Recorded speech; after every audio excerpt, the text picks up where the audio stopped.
బొమ్మరిల్లు సినిమాలో హాసి లెక్క ఫుల్ చలాకీ ఉంది, ఒకటే దుంకుతా ఉంది గైజ్. ఇది 2 వీక్స్ అవుతుంది ఇది పుట్టి మన ఫామ్ లో, న్యూ బోర్న్ కాఫ్ అనమాట. సో దీని పేరు హాసిని అని పెడదాం అని అనుకుంటున్నాము. What do you think guys? అంటే ఇంకా ఫైనలైజ్ చేయలేదు. We're actually short listing some names. మీ అందరు సజెషన్స్ కూడా కొన్ని తీసుకుందాము అని చెప్పేసి ఐమ్ పుట్టింగ్ ఇట్ హియర్ అనమాట. If you have any nice names, అంటే మనుషుల పేర్లే కావాలి మనకి, కొంచెం ఫన్గా ఉండాలి, ఇంట్రెస్టింగ్ ఉండాలి names. And by the way this is it's mother guys. అమ్మ అసలుకి దాన్ని బయటికి యాక్చువల్ కొంచెంసేపు వీడియో తీసుకుందాం అని చెప్పి బయటికి తీసుకొచ్చినంత సేపు మొత్తం ఆగం చేసేసింది అనమాట దాని మదర్. దీన్ని ఎక్కడికో తీసుకుపోతున్నాం అని చెప్పేసి, దీనికేమో ఫుల్ తిరిగిపోతుంది.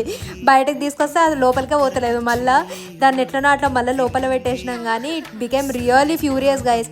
దాంది రోప్ ఏదైతే ఉందో అదైతే వదిలేసి ఉంటే మాత్రం దీని మదర్ వచ్చి మమ్మల్ని అందరం అటాచ్ చేసేది. But it looks too cute కదా, ఎంత ముద్దు ఉందో.